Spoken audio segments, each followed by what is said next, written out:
술은 인류의 적이다. 우리가 먹어서 없애자. 주당 김작혜입니다. 오늘 저희가 다녀볼 곳은 기안862가 지금 당장 가야 하는 곳이 있다고 긴급 호출을 해서 바로는 아니고 적당히 급하게 찍으러 왔어요. 일단 중고등 시절에 동대문 갔다가 헬로 APM 밀리올의 두타에서 눈탱이 맞아본 기억이 있으신 분들, 그 트라우마 때문에 아직도 노량진이나 가라시장 같은 데 못 가시는 분들은 이 영상을 끝까지 보세요. 아, 나는 그런 적 없으니까 그만 보시겠다고요? 아실래요?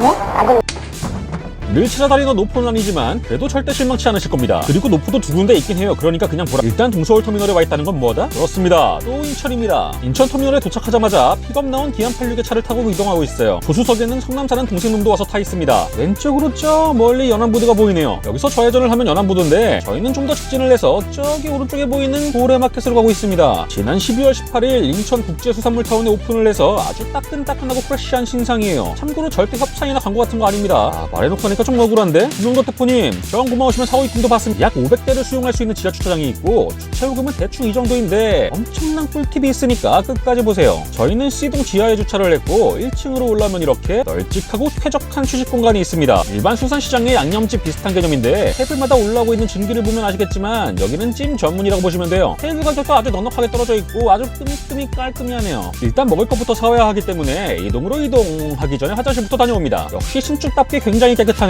아무튼 다시 A동으로 오면 일단 인포메이션 데스크로 가서 이렇게 체온 측정을 하고 문자님 통과하세요. 발급받은 스티커를 가슴팍에 붙여야 하는데 용지가 다 떨어져서 그냥 방명록을 썼습니다. 자, 지금부터 이 고래마켓이 대단한 이유를 설명해 드릴게요. 제가 지금 계속 보여드리고 있는 게 뭐죠? 네, 가격표입니다. 그런데 이 금액이 얼마인지는 어차피 그때그때 바뀌는 거니까 지금 당장 여러분한테 중요한 게 아니고, 여러분 뭔가 어색하지 않습니까?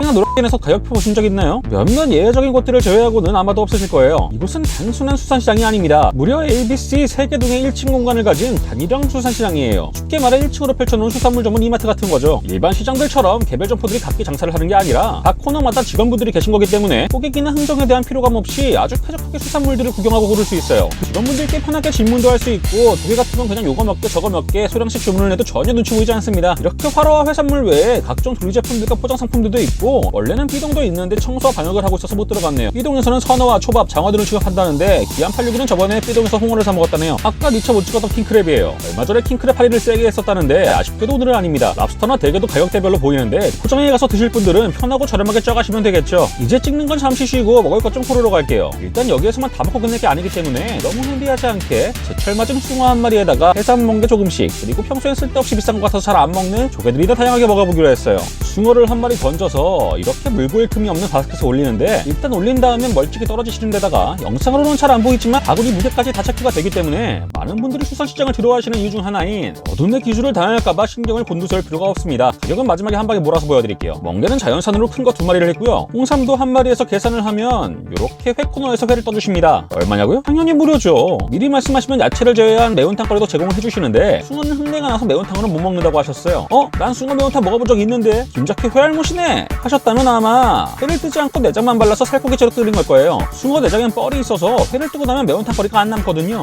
제가 회 잘하는 게 아니라 저도 궁금해서 인터넷에서 찾아본 거죠. 자, 이제 찜짜 먹을 조개를 고르러 갑니다. 요거는 백상합입니다. 조개류는 저도 족밥이라 딱히 설명드릴 감량이 안 되고 이피드 초원님이 언젠가 해주시길 기다리자고요. 1kg면 양이 대충 얼마만큼이냐고 여쭤보니까 정확하진 않지만 이렇게 대략적으로 보여주세요. 물론 굉장히 친절합니다. 아까 받았던 이 용티라는 놈이 엄청 큼직한 게 맛있게 생겼더라고요. 인당 하나씩 4마리를 챙깁니다. 설명은 뭐다? 다른 분이 해주실 거다. 가리비도 인당 2개씩 8개 줍줍하고요. 조개도 큰 걸로 2놈 골랐습니다. 속전속결로 조개를 고르고 나서 저희를 위한 숭어의 거룩한 희생을 마음속에 깊이 아로새깁니다. 해삼 1마리, 멍게 2마리, 숭어 1마리를 다 회뜨기도 전에 저 다양한 조개를 구경하고 취향대로 골라왔다는 건 그만큼 쇼핑 환경이 쾌적했다는 걸 반증하죠.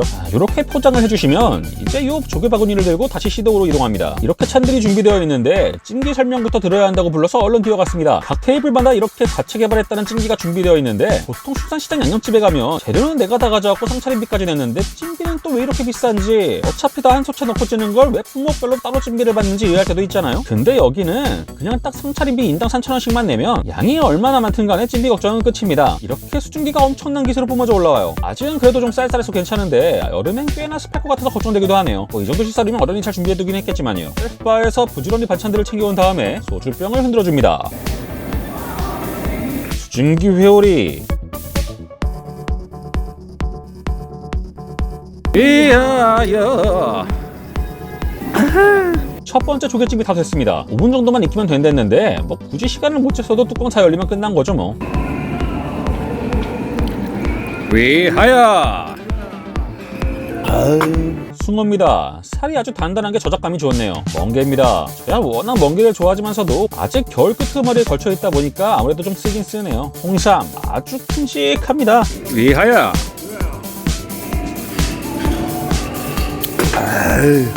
백상합이에요. 어차피 초장을 찍어 먹어서 맛은 얼마나 큰 차이가 있는지 모르겠지만 조그만한 조개들은 먹기 귀찮은데 반해 입에 들어오는 게 적으니까 감질이 나서 잘 안 먹는데 큼직한 조개는 씹을거리가 입안에 알차게 들어오니까 꽤나 먹을만 합니다. 요놈이 바로 움키입니다. 한 입에 먹으면 정말 맛있겠는데 입 작은 눈매는 한 입에 못 먹어서 이렇게 잘라줬어요. 단면이 엄청 맛나게는 생겼네요. 요것은 가리비. 회오리 원스 어게인. 위하여! 조개입니다.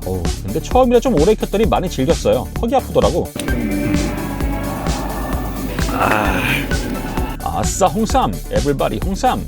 요즘 어린 친구도 이런 게임 하려나? 두 번째 조개찜 오픈. 이건 수빙수니까 옹피입니다. 이번엔 내가 먹을 차례예요. 큼직한 게 참 먹음직스럽고 이쁘네요. 이하야.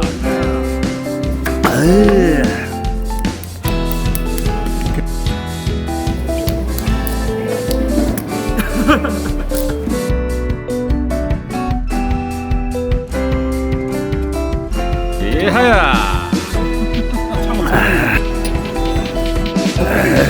야야. 세 번째 조개찜입니다. 거의 루피인데? 이거 세컨드인가? 흡연실입니다. 밀폐된 공간이 아니고 그냥 정리된 실내라서 답답하거나 냄새가 배지 않고 좋아요. 바지락 술찜이나 샤브샤브도 판매하고 있기 때문에 좀 더 다양한 술안주가 필요하신 분들도 만족시킬 수 있을 것 같아요. 자, 이렇게 먹고 얼마나 나왔나 봐야겠죠? 가격입니다. 숭어 한 마리 15,390원, 자연산 멍게 큰 거 2놈에 홍삼 큰 거 한 놈이 18,760원, 희조개 2개, 가리 8개, 백상합 대충 1kg, 웅키 4개 0.9kg 해서 37,690원, 상차림비 인당 3,000원에 소주 4병에서 총 10만원, 딱 두당 25,000원이 나왔어요. 저는 꽤 마음에 들었습니다. 특히 소스로 오는 것보다는 후식업 끝나고 단체로 오셔서 이것저것 많이 드시면 다양한 해산물을 저렴하게 드실 수 있을 것 같고 특히 부모님 모시고 오기 정말 좋은 곳이 아닐까 싶었어요. 물론 소스로 먹을 땐 교통비나 왔다 갔다 할 시간 감안하면 그냥 가까운 단골집에서 드시는 게 낫고요.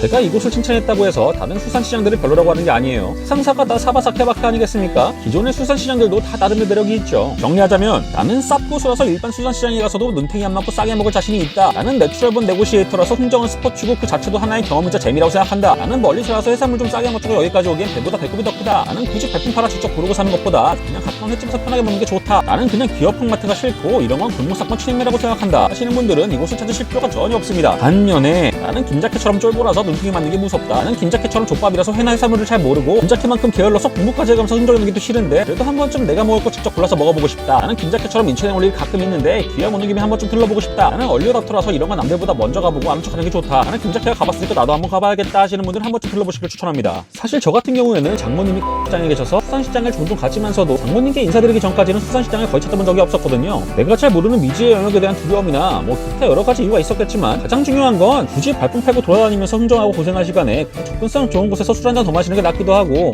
결국은 다른 단점들을 커버할 수 있을 만큼 수산시장이 매력적으로 느껴지지 않았었던 거죠 저한테는. 그런데 이런 수산물 시장이라면 근처에 들를 일이 있을 때 한 번씩 와문직한 것 같아요. 아직은 공실이지만 곧 위층들의 여러 유흥이나 편의시설도 입점하게 되면 꽤나 매력있는 주말 나들이 장소가 되지 않을까 싶습니다. 일단 오픈한 지가 얼마 안 돼서 소문이 많이 나지 않았기 때문에 가까이 계신 구독자님들은 이때 많이들 가셔서 즐기시면 좋을 것 같아요. 원래 눈도 남들이 밝기 전에 밟는 게 재밌고 가전제품 스티커도 남이 뜯기 전에 뜯는 게 제맛이니까. 아직까진 오픈 초라서 주차비도 받지 않고 사람도 많이 안 와서 정말 쾌적하게 즐길 수 있거든요. 이제 입질의 추억님이나 수빈수님 같은 수산물 전문 유튜버분들이 와서 한번 찍고 가시면 거기에 내 영상이 빨대가 꽂혀서 10만 20만이 찾으시는 분들이 많아져서 지금처럼 여유롭게 고르기는 조금 힘들 수도 있으니까 우리 김자켓 구독자님들이 좀 더 편하게 들리셨으면 좋겠다 이 말입니다. 그런데 단점은 아직 찾는 분들이 많지 않은 만큼 대리기사님들도 잘 안 오시는지 콜이 잘 안 잡혀서 대리비도 올리고 기다리기도 오래 기다리고 그랬어요. 근데 이 수산물 타운이 총 4개 동이던데 기동에도 고래마켓이 있는 건가? 뭐 중요한 건 아니죠. 광고도 아닌데 궁금하면 한번 가보세요. 다음 2차로 가고 있습니다. TMI지만 여기가 아시아 최대의 주유소라고 하네요. 주차장에 도착해서 화장실에 왔는데 저런 출처도 불명하고 딱히 번뜩이지도 않는 동양명언 같은 게 이렇게 붙어있는 거 보면 언젠가 술은 인류의 적이다 우리가 먹어서 없애자 혹시라도 동양명언이 되어 사당실에 붙을 수도 있지 않을까 하는 생각이 듭니다. 뭔 개소리야? 이곳은 9월동입니다. 사실 저희 같은 아재들한테 여기보단 바로 옆 반교동이 어울리는데 적당히 먹다가 버스를 타고 돌아가야 하기 때문에 최대한 터미널에 가까운 곳으로 왔어요. 원래는 913 장군집이었는데 점수가 유입이 안 되셨는지 9월동 장군집으로 바꾸셨네요. 주방이보 주방보조로 구하고 계십니다. 일단 대기를 하면서 주변을 둘러보는데 아무튼 진짜 어린 동네예요. 이런 동네에선 항시 눈을 깔아야 합니다. 이런 동네 치고는 그래도 노버스 있는 곳으로 잘 찾아온 것 같죠? 근데 인천 사람 중에 이제 모르는 사람이 없다고 하더라고요. 아, 그리고 룸메한테 말 안 했었는데 사실 대기표에 이름을 써야 되는데 안 써서 한 팀만 기다렸으면 될 걸 두 팀을 기다렸어요. 캠핑 온 기분으로 불멍을 좀 하고 있었는데 굉장히 젊은 분이 다가오셔서 빤히 쳐다보시길래 수제 팔찌를 사야 하는 건가? 아니면 스티커를 붙여야 하나? 아니면 내가 너무 건방지게 앉아있었나? 하고 긴장했는데 혹시 장작kä니? 하고 인사를 건네주시더라고요. 사실 지난번 여섯집처럼 사장님이 홍보라도 해주시지 않는 이상이야 누가 저를 알아보실 거라고 미처 상상도 못했거니와 특히나 저를 구독하시기엔 너무 어린 분이셔서 당황해갖고 어버버하느라 인사를 제대로 못한 게 많이 걸렸었는데 다행히 나중에 인스타로 연락이 닿아서 반가웠던 마음을 잘 표현했습니다. 아무튼 다음부터는 마음의 준비를 미리 하고 다닐 테니까 구독자 여러분 혹여라도 전화 귀한86을 보시면 편하게 반갑다 해주세요. 메뉴! 해산물 실컷 먹었으니 육고기도 땡겨줘야죠. 소주 가격은 4,500원으로 착할 편은 아니지만 고기 가격은 부속 부위이다 보니 싸다고는 못해도 뭐 딱히 비싸지도 않네요. 요즘 뒷고기랍시고 머릿고기 부위도 비싸게 파는 부위집이 워낙 많아서 아무튼 저희는 갈매기살 한 근, 볼살 한 근을 시켰습니다. 아, 좋아.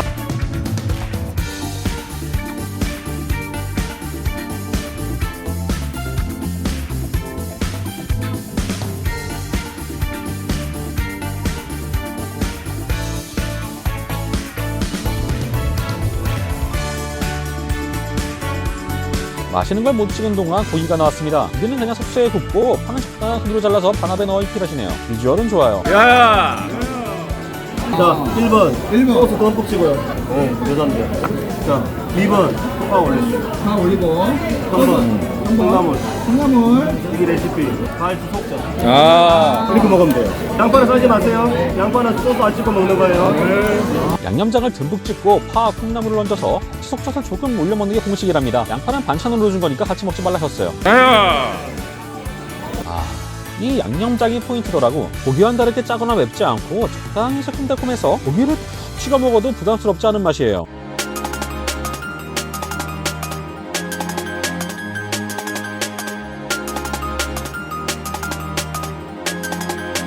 이하야!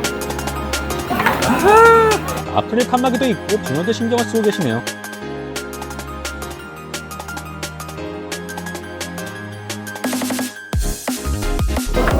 이하야! 야야!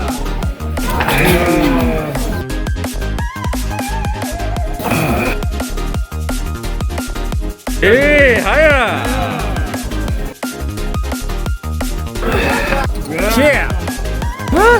저는 굉장히 만족스럽게 먹었지만 이 집은 호불호가 좀 갈릴 것 같아요. 일단 사장님이 자부심이 강하고 소미 손님들을 좀 가르치는 스타일이신데 저는 이런 스타일 굉장히 호이지만 이런 거 싫어하시는 분들도 은근히 많더라고요. 메뉴 반반 주문을 받지 않으시는 것도 살짝 아쉬웠어요. 사실 처음 간 집에서 조금씩 시켜보면서 맛있는 거 위주로 추가 주문하는 게 좋을 때가 있거든요. 근데 뭐 그것도 사장님 나름의 스타일로 이 가게만의 분위기를 만드는 거기 때문에 나쁘진 않았습니다. 다만 고기가 나오는 방식은 좀 의아했어요. 양념고기를 파랑 통째로 버무려 나와서 이걸 또 파만 따로 건져내가면서 잘라서 반합에 올리는 게 좀 귀찮을 수는 있는데 뭐 여기까지도 이 집 나름의 재미라고 할 수 있는 정도죠. 근데 한 근씩 시키고 이가 한 사발에 섞여 나오는 게 룸메가 좋아해서 시키긴 했지만 사실 저는 볼살의 식감을 별로 좋아하지 않거든요. 그런데 이렇게 섞여 나와 버리니까 익기 전에야 구분이 된다지만 굽고 나면 색깔이 똑같아져서 다 구분이 드문 것 같아 보이니 술 마신 정신에 그걸 또 가려가면서 이건 볼살입니까 안 먹고 저건 갈매기살입니까 먹고 할 수도 없고 고기를 올릴 때도 팔은 또 솎아내고 올려야 하는 게 먹다 보니까 좀 성가시더라고. 아무튼 그래도 이 집에서의 술 맛은 최고였습니다. 왜냐? 먼저 나를 알아보고 인사해주신 첫 구독자님을 만났기 때문이죠. 이런 애 저런 애 해도 제 기억에 깊게 남을 집이에요. 고기도 맛있었고요. 아까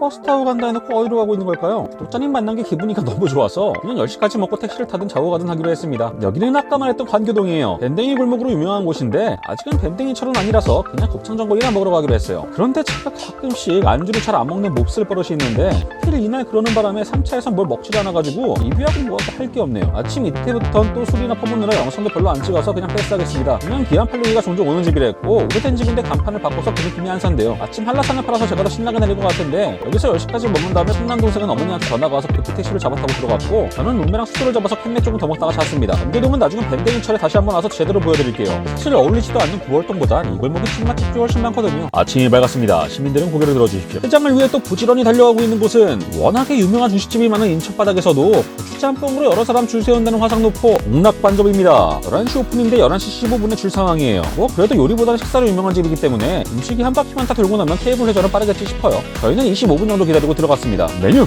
일단 고추짬뽕을 먹어야 하는데 다른 집과 다른 점은 볶음 공깃밥이라는 게 있어요. 이거 정말 손님에 대한 배려 아닙니까? 짬뽕이나 짜장 남은 거에 밥 말아서 비벼 먹을 때 아무래도 맨밥보다는 볶음밥이 훨씬 맛있죠. 그렇다고 우와 볶음밥을 싸게 먹을 수 있네 개꿀 하시면 안 됩니다. 밀고 말아먹는 용이라 간은 안 돼 있거든요. 점포가 그리 크지 않음에도 주방에 3분, 홀에 3분, 그리고 화장실 가는 규모의 양파까지는 할머니까지 해서 총 7분이 계십니다. 얼마나 장사가 잘 되는지 가늠이 되는 부분이네요. 나왔습니다. 고추짬뽕 곱빼기예요. 룸메는 아침잠이 많아서 원래도 아침을 잘 안 먹고 해장도 안 하기 때문에 맛만 보겠다고 해서 곱빼기를 나눠 먹기로 했어요. 곱빼기 치고 양은 대단히 많아 보이진 않는데 국물이 굉장합니다. 맛있다는 말밖에 안 나와요. 제가 묵직한 것보단 깔끔한 짬뽕 국물을 더 좋아하거든요. 그런데 이건 묵직한데도 맛있어. 혀가 아픈 게 아니라 목이 칼칼한 매운맛입니다. 건더기 중에 육고기가 안 들었는데 육수를 육고기나 사골로 빼신 건지 육고기 짬뽕 같은 느낌이 있어요. 건더기 같은 경우는 새우가 큼직한 놈으로 2개 들었고 다른 해물은 오징어와 바지락 정도가 보이는데 쓸데없이 자리만 차지하고 까는 동안 면 다 불게 하는 홍합 껍데기, 조개 껍데기가 없는 게 너무 좋았습니다. 면은 너무 단단하지 않고 국물이 잘 배면서도 적당히 쫄깃합니다.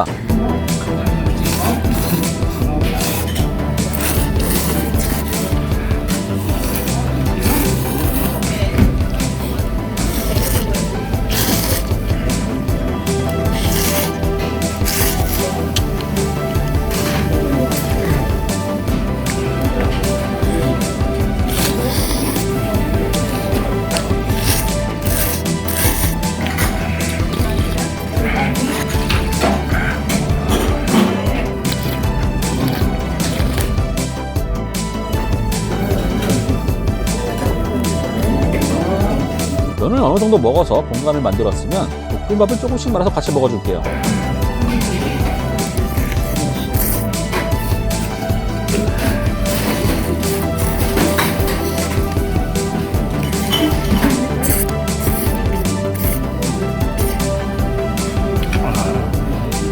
사실 이 집에 갈 때까지만 해도 배가 별로 안 고팠었거든요. 그런데 룸메는 정말 앞접시에 딱 면 한 젓가락 덜어 먹었고 곱빼기를 나 혼자 다 먹었어요. 밥까지 반 공기 말아서. 룸메는 맛은 있는데 속이 쓰리다고 했고 저도 저 정도 먹으니까 막바지에 살짝 속이 쓰릴랑 말랑하긴 했는데 아무튼 그냥 동네에서 짬뽕 좀 잘한다 싶은 집들이랑은 어나더 레벨이에요. 우리 동네 너네 동네 단골 중국집 짬뽕들이 그냥 클리닝 야무치였으면 얘는 최소 베지터 이상급이라는 거죠. 확실히 달라요. 맛의 계열이 다릅니다. 제가 웬만하면 밥 한 끼 먹자고 줄 서는 거 별로 안 좋아하는 편인데 이 집은 굳이 찾아와서 줄 서고 먹을 만한 가치가 있고 제가 살면서 먹은 짬뽕 중에 가장 맛있는 짬뽕 중 하나라고 말할 수 있겠습니다. 솔직히 이번 인천편에서 먹은 것 중에 제일 맛있었죠. 전날 술을 많이 먹어서 해장빨이 좀 있었던 것 같기도 하고 아무튼 다음 인천편은 역시 중심 로드로 가야겠다는 생각을 들게 하는 집이었습니다. 찾아오실 분들은 11시 오픈 8시 마감 월요일 후무 3시부터 4시까지 스윙타임인 점을 참고하세요.